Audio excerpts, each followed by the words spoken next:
Please give an energetic and warm welcome to the one and only Kapil Sharma.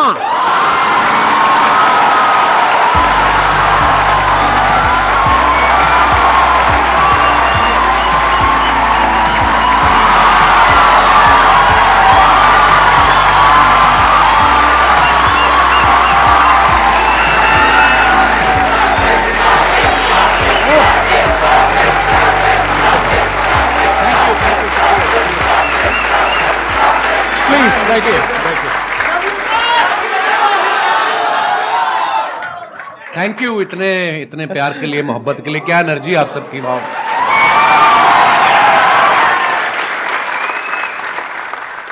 मैं तो सोचा था आप मेरे शो पे आएंगे कभी। एक ही बात है, कोई फर्क नहीं बात है। हाँ। अच्छा, इससे पहले कि ऑडियंस आपसे इंटरेक्ट करे, ऑडियंस आपसे क्वेश्चंस पूछे, मेरे माइंड में एक सीरियस क्वेश्चन है जी।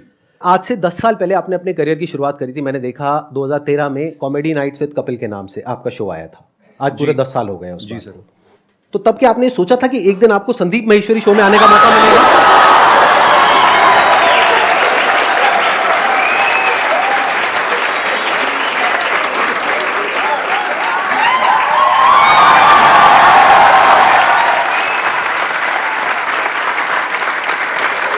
मैं सर आपके वीडियोस देखता रहता हूँ, बहुत अच्छा बोलते हैं आप और बहुत बहुत अच्छा मोटिवेट करते हैं स्टूडेंट्स को, यंगस्टर्स को। मुझे बड़ा अच्छा लगता है। और मैंने 3 महीने के लिए अपना शो बनाया था, पता नहीं चला कब 10 साल हो गए। लोगों का प्यार है और आप सबकी, लोग बहुत प्यार करते हैं सर आपको।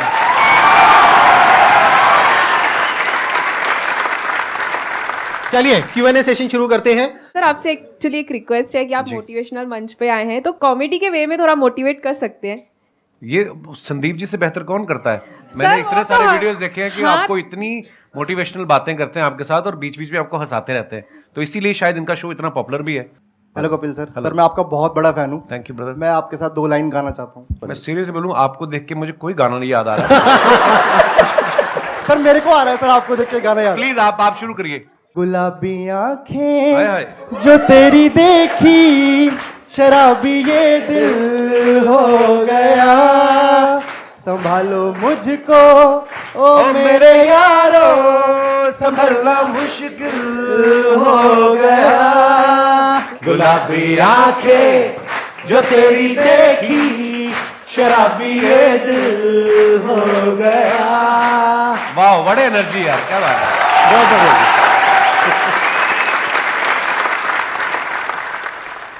सर मैं बहुत ज्यादा बोलती हूँ, बहुत ज्यादा, हद से ज्यादा बोलती हूँ। भगवान उसका भला करे जिससे आपकी शादी होगी।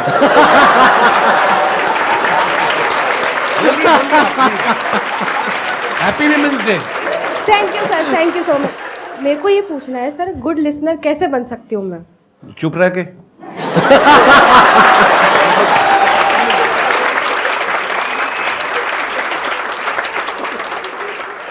मेरा एक क्वेश्चन था कि आजकल जैसे इंस्टाग्राम पे भी बहुत सारे इन्फ्लुएंसर्स बढ़ रहे हैं, तो कुछ ही टाइम में उनका कंटेंट की कमी हो जाती है, तो आप इतने साल से रेगुलरली कर रहे हैं, तो आप कैसे अपने आप को रेलेवेंट रख रहे हैं और हम सबके लिए मतलब अभी भी इतना एंटरटेन कर रहे हैं, और कैसे कर पा रहे हैं? मुझे ऐसा लगता है आज से जब 15 साल 16 साल पहले जब नेशनल टीवी पे हिंदी में काम शुरू किया था, तो मेरे खुद के दोस्त बोलते थे कॉमेडी बड़ी हो चुकी है, अब नहीं होगी। मैं कहा ऐसे तो सांस भी बड़े ले चुका है ना। तो मुझे ऐसा लगता है कि जब तक दुनिया है, जब तक हालात हैं, हर रोज़ कुछ ना कुछ आपकी ज़िंदगी में घटता है। आप न्यूज़ चैनल लगा के देख लो, हर जगह आपको कोई ना कोई नई चीज़ें मिलती हैं। तो जब तक ये सब होता रहेगा, ह्यूमर भी आता रहेगा। हाँ, मेहनत लगती है, पर हाँ, जैसे ये जो आपकी एनर्जी देखी, जो आप लोगों का प्यार देखा, तो ये हमें मोटिवेट करता है और मेहनत करने के लिए।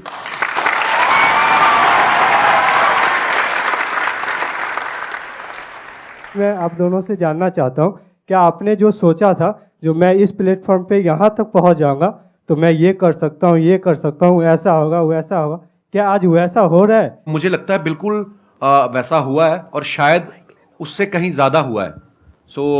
मैं बड़ा फॉर्चुनेट हूँ, मैं बड़ा ब्लेस्ड हूँ और मुझे ऐसा लगता है कि जितना सोच के आए थे उससे कहीं ज़्यादा मिला है। पर हाँ, वो मेहनत करते रहना चाहिए आपको, क्योंकि उसका कोई अल्टरनेट नहीं है। आज भी मैं अपने शो के लिए उतनी ही मेहनत करता हूँ, आज भी मैं अपनी टीम के साथ बैठता हूँ। मुझे तो ऐसा लग रहा है कि जो मैंने सोचा था शायद उससे ज़्यादा ही हो रहा है। देखो बेसिकली क्या होता है कि जब हम किसी भी काम को शुरू करते हैं ना, तब हमने ऐसा नहीं सोचा होता कि इतने टाइम बाद ऐसा होने वाला है। अब अगर इन्हीं का एग्जांपल देखा जाए, जब आपने शुरू किया था तब आई एम 100% श्योर आपने ऐसा सोचा भी नहीं होगा कि एक दिन मेरा शो होगा, ये होगा, वो होगा। Never. ऐसा कुछ कभी नहीं सोचा था नहीं, आपने? मुझे था कि इसमें देख तो एपिसोड में भी आ गया ना मैं, हाँ, हाँ। तो अपने लाइव शोज लगने शुरू हो जाएंगे, हाँ। और बस मजा करेंगे। फिर उसके उस सीरीज के विनर हो गए, हाँ। फिर उसके बाद दूसरे शोज ऑफर होने लग गए, और उसके बाद फिर लगा कि यार एक ऐसा शो बनाते हैं जिसमें सारे एलिमेंट्स हों ये, और वाकई इंसान कभी नहीं सोचता। और फिर उसके बाद में इनका शो हो गया और इतना शो भी अच्छा खासा चलने लगा, करने लगा। उसके बाद में मूवीज में आ गए। अब अभी इनकी एक और एक मूवी आने वाली है। प्रोड्यूसर बन गए, फ्लॉप हुए, खतरनाक बड़ी सारी चीजें होती हैं। और अभी भी आपकी एक मूवी आने वाली है नेक्स्ट। अभी भी देखो, अभी जो मूवी आ रही है सीरियस मूवी है, मतलब सीरियस इन द सेंस कि मैं ऑलरेडी जो टीवी पे कर रहा हूँ उससे बिल्कुल अलग है, तो लोग उसमें भी बड़ा हैरान पाओ कुछ अलग आ रहा है। हालांकि जो मेरे जानने वाले हैं, जो मेरे दोस्त हैं, जो करीबी हैं, उनको कोई वो नहीं हुआ शौक, क्योंकि उनको पता था कि I am very good actor. तो बिल्कुल संदीप जी ने सही कहा, बहुत सारी चीजें होती जो हम लोग हमारे बियॉन्ड में हमने एक्चुअली नहीं सोची होती। इसको आप इस तरीके से देखो कि जैसे जैसे हम लाइफ में आगे बढ़ते हैं ना, तो हमारी जो विजन है वो बड़ी होती है। बिल्कुल। जब अभी अगर आप अपनी बात करो तो आपकी विजन इतनी सी है, तो आपको लग रहा है कि मैं बस इतना ही कर सकता हूं। जब वहां पहुंच जाओगे तो विजन और बढ़ जाएगी। फिर एक ऐसा पॉइंट आ जाता है जब विजन आपकी 360 डिग्री हो जाती है, तब आपके अंदर से आने लग जाता है कि यार मैं कुछ भी कर सकता हूं।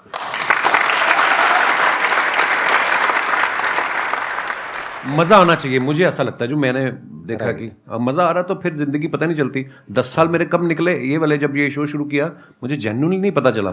मैं शादी करना भूल गया था बीच में, फिर मेरे को किसी ने याद किया, बोला कि तुम शादी कर लो, 36 के हो गए हो, 40 के बाद मतलब फिर काम खराब हो जाता है। फिर मैं यार शादी, आपने कोशिश तो बहुत करी थी अपने शो में जी, वो पत्ता सीधा पड़ा नहीं। नहीं वो मुझे लगता था कि वो अब ये आ रही है अगले हफ्ते हीरोइन, इससे बात बन जाएगी। हाँ, वो प्रमोशन करके निकल जाती थी, फिर मिलती नहीं थी। ये बात आपको थोड़ा लेट समझ आई कि वो अपने प्रमोशन के लिए आ रही है। आप अपनी प्रमोशन करते थे, बात बनी नहीं। चलो कोई नहीं। लेकिन आई थिंक आपका भी जो रिलेशनशिप है, अगर एक बार हम थोड़ा सा ऑफ ट्रैक जाए जी, तो बहुत पुराना रिलेशन है आपका गिन्नी के साथ। हाँ हाँ। ऑफ कोर्स, मैं कॉलेज में पढ़ता था, जब मैं पोस्ट ग्रेजुएशन के लिए एडमिशन लिया अमृतसर से जलंधर, तो हमारे यूथ फेस्टिवल जैसे होते हैं, है ना, यूनिवर्सिटी के इंटर कॉलेज कॉम्पिटिशन। तो मैं अपने कॉलेज में पढ़ रहा था, और गर्ल्स कॉलेज का अलग से कंपटीशन होता था, बॉयज़ का अलग से होता था। उसके बाद जो विनर होते थे दो, फिर वो बॉयज़ और गर्ल्स का कंबाइंड फाइनल में होता था। उस तरफ से गिन्नी फर्स्ट आ गई, बॉयज़ वाले में मैं आ गया। फिर फाइनल में जब आमने सामने हुए, वही एक दिन था जिसमें मैं जीता। उसके बाद गिन्नी जीतती आ रही है। और कंपटीशन क्या था सर? थिएटर कैटेगरी, मतलब बहुत सारी कैटेगरीज होती है, फाइन आर्ट्स होता है, म्यूजिक होता है, आप किसमें थे? आप कौन सी कैटेगरी मैं में थिएटर में था। थिएटर और में थिएटर में होता है one act play, skit, histrionics, mime, fancy dress. अच्छा, तो शुरू से ही आपको शौक रहा है थिएटर का, म्यूजिक का, इन सब चीजों का। जी। और वो जो आपकी वाइफ है वो किस कैटेगरी में थी? वो थिएटर में ही थी, और वो फोक डांस में भी थी। हाँ, गिद्दा बड़ा अच्छा डालती थी, अब तो मुझे नहीं चाहती है, पर जैसे आप कॉलेज डेज में थे तो आपकी हर एक ग्रुप में ऐसा होता है एक बंदा कि वो जो होता है सबकी लेने वाला होता है। तो सर, आपने जो ये कॉमेडी का जो करियर है, वो आपका मतलब ये बेइज्जती करने का शौक था, या फिर आपने मतलब पूछ रहे हैं आप किस तरफ थे? जैसे एक ग्रुप में एक बंदा ऐसा होता है, तो आप वो बंदे थे या फिर आपके साथ ऐसा कुछ हुआ था? मतलब यही आप पूछना चाह रहे हैं? जी सर, यस हाँ। सर। हाँ, मतलब बेइज्जती करने वाली ये लाइन कहाँ से आ गई भाई? सर, हमने कई बार नोटिस करा सर, जैसे अर्चना मैम हो गई और दिनेश, वो एक रिलेशनशिप होता है ब्रदर। जी वो सर। उसको बेइज्जती नहीं कह सकते यार आप। मेरी इतनी औकात नहीं है कि अर्चना जी इतनी सीनियर एक्टर हैं, और अगर ऐसा होता तो वो उस शो पे बैठती। नहीं सर, ऐसे अब अक्षय पाजी आते हैं मेरे शो पे, हम लोग बड़ा हेल्दी एक कॉन्वर्सेशन होता है, वो मेरे पे पंच मारते रहते हैं, मैं उसमें, तो वो एक आर्ट है। एक स्किल डेवलप हो जाती है ना कि हम आपस में ऐसे करते हैं। हाँ, नहीं बेइज्जती वो नहीं होती, वो होती है मैं जो आपकी अभी करूंगा।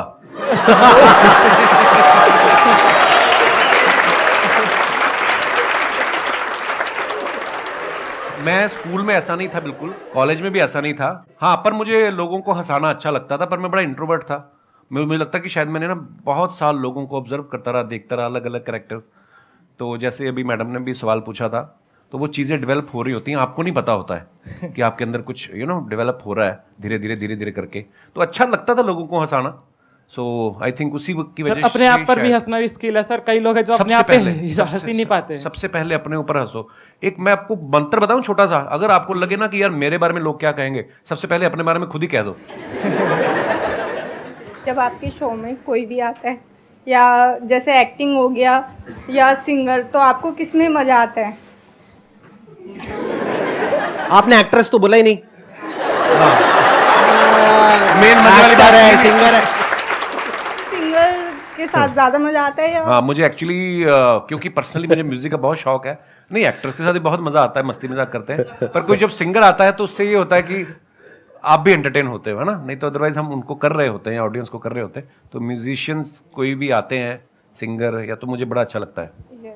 Thank you. क्वेश्चन मेरा ये है, जैसे कि सर वैसे मैं डिजिटल मार्केटिंग करता हूँ और क्या कहते हैं मिमिक्री वगैरह भी कर लेता हूँ मैं। अच्छा जी। बट मैं क्या है, मैं कहीं चैनल वगैरह पे किसी चीज़ पे मैंने कोई चैनल वगैरह नहीं बनाया। वैसे क्लाइंट के लिए हम लोग ये काम करते हैं, तो उनकी जो सोशल मीडिया अकाउंट है मैं अच्छे खासे रीच उन पे ला सकता हूँ, बट मेरे को टाइम नहीं मिल पाता। ऐसा भी नहीं है, बहुत कुछ करता हूँ, मतलब समझ में नहीं आता कि टाइम क्यों नहीं मिलता अपने लिए, अगर निकालना चाहूँ तो।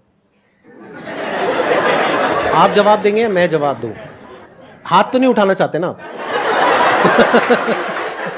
मेरा आपसे सवाल है अब, ये सवाल आपने हमसे क्यों पूछा? क्योंकि आपका टाइम है। देखो, मैंने जैसे कहा कि आपको जिस चीज में मजा आता है, अगर आपको लग रहा है कि आपको जो आप जो कर रहे हैं उसमें आपको मजा आ रहा है, तो फिर आप वो अपने लिए कर रहे हैं, आप ही का टाइम है। और अगर आपको उसमें मजा नहीं आ रहा तो फिर मजा ढूंढने का। नहीं सर, मजा तो आता है, मतलब वही है कि टाइम नहीं मिल पाता, पता नहीं कैसे नहीं मिल पाता। भाई टाइम मिलता नहीं है, निकालना पड़ता है।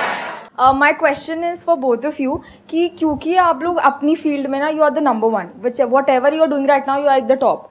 तो जब आप लोग उस स्टेज पे थे जहाँ पे आपको आपको पता था आपका काम अच्छा है, पॉपुलैरिटी मिल रही है and people around you started recognising you, तो उस स्टेज पे तो सब ऐसा होता है ना कि अरे यार तुम तो बहुत अच्छा करो, यू नो कि भाई अच्छा क्या है बुरा क्या है, but those people around will be a yes person कि आप जो बोलोगे दिल बी यस सर। सो उस सिचुएशन में when you are at place where you can have everything, so how do you maintain that calm and composure? And वो ऐसा होता है ना कि यू आर you know कि you know what I need to do rather than getting affected by other people's opinion। तो वो अपने आप को कैसे आप मैनेज करते हो उस सिचुएशन में, या अपने आप को कैसे रियलाइज कराते हो कि ये सब जो चीज़ें हैं ना, फेम है जो भी है, ये तो आएगा चले जाएगा, but me as a person my value is determined by my work, so how do you continue to do that?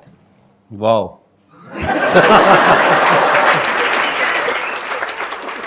आपका सवाल भी जो है मैं समझ पाया हूँ, वो एक ही लाइन में चाहे आप पूछ सकती थी, आपने 36 लाइनें बोली हैं, पर वो भी मजा आया आपकी बात सुन के। पता क्या होता है, लोग बड़ा चढ़ाने वाले भी बहुत होते हैं। जब आप थोड़ा थोड़ा कुछ कहीं राइज करना शुरू करते हैं, बड़े लोग होते हैं, पाजी आपका तो जवाब ही नहीं है।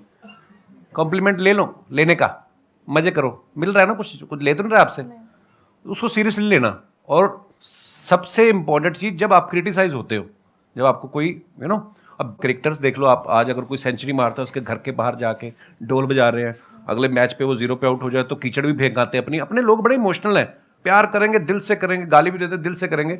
सो ना तो खुशी में ज़्यादा, एक्साइटमेंट में ज़्यादा उछलने का, और ना ही अगर आपको कुछ बुरा दिन निकल रहा है, हर दिन एक जैसा नहीं होता ना, तो उस दिन ज़्यादा टेंशन भी नहीं होने का। और ये चीज़ें ना शायद उम्र के साथ आती हैं। मैं पहले ऐसा ही था, मेरे को कोई ट्विटर पे एक गाली देता था, मैं 10 देता था उसको ना तो वो धीरे धीरे समझ आ जाती है। आई थिंक उसका उम्र का भी उसमें वो बड़ा होता है। आप जैसे जैसे लाइफ में ग्रो करते हैं, परिवार वाले हो जाते हैं, बच्चों वाले हो जाते हैं, ये चीज़ें जो उम्र के साथ आती हैं वो उसी के साथ आती है। सो हाँ, कोई भी चीज़ परमानेंट नहीं है, ना आपका फेम, ना आपका ना आपकी तारीफ जो है वो परमानेंट है, ना ही आपका क्रिटिसिज्म जो है परमानेंट है। सो बस रिलैक्स रहने का। और ये चीजें ना कई बार टाइम के साथ साथ ही समझ आती Actually. है। मतलब अगर आप ये एक्सपेक्ट करोगे कि मेरे को या इनको एक पर्टिकुलर एज पे ये सब कुछ समझ आ जाता 10 साल 15 साल पहले, तो ऐसा नहीं होता है। ऐसा नहीं होता। जब हम वो चीज कर लेते हैं और वो गलतियां करते हैं उस तरह की, राइट, कि जब वो दिमाग पे चढ़ता है। अगर कोई आपको कहता है ना कि हाँ सक्सेस फेम दिमाग पे नहीं चढ़ता है, झूठ बोल रहा है वो इंसान। सबके चढ़ता है, सक्सेस भी दिमाग पे चढ़ता है और फेलियर भी दिमाग पे चढ़ता है। हाँ, तो जब ये दोनों चीजें दिमाग पे चढ़ती है और हावी होती है, तब हमें अंदर से समझ आता है कि अच्छा इसकी वजह से क्या गड़बड़ हो रही है। फिर इंसान धीरे धीरे उसको हल्के फुल्के तरीके से लेने लग जाता है। हाँ, एक टाइम के बाद कोई चीजें आपको इफेक्ट नहीं करती, आप मर जाते हो।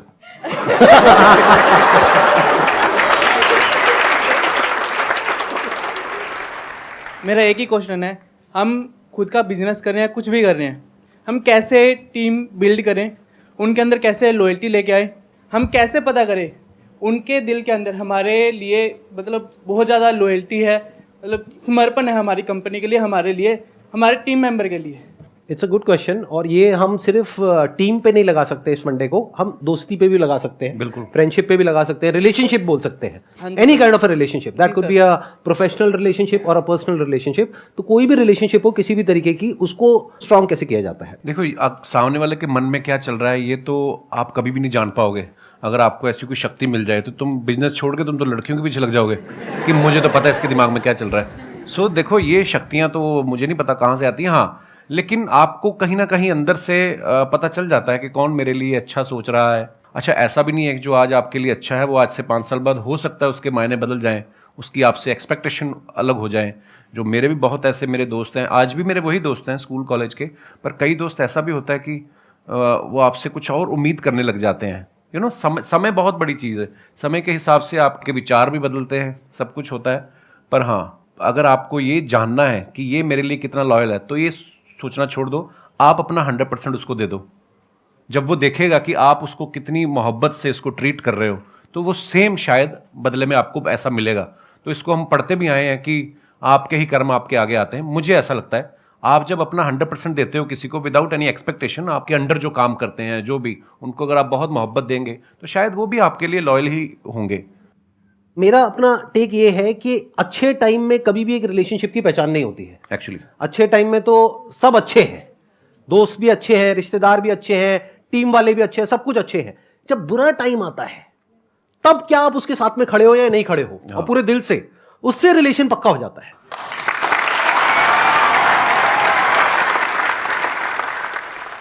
मैं आप दोनों की बहुत बड़ी फ़ैन हूँ। Thank you. प्लस आप दोनों ही बहुत पॉजिटिव पीपल हो, लाइक अगर देखें तो किसी को हंसा सकते हो बहुत इजीली और मोटिवेट भी कर सकते हो अपनी कॉमेडी से और अपनी बातों से। सब अग्री करेंगे कि हम कोई भी काम स्टार्ट करते हैं तो हम बहुत इम्पेशेंट हो जाते हैं उस चीज़ को लेके।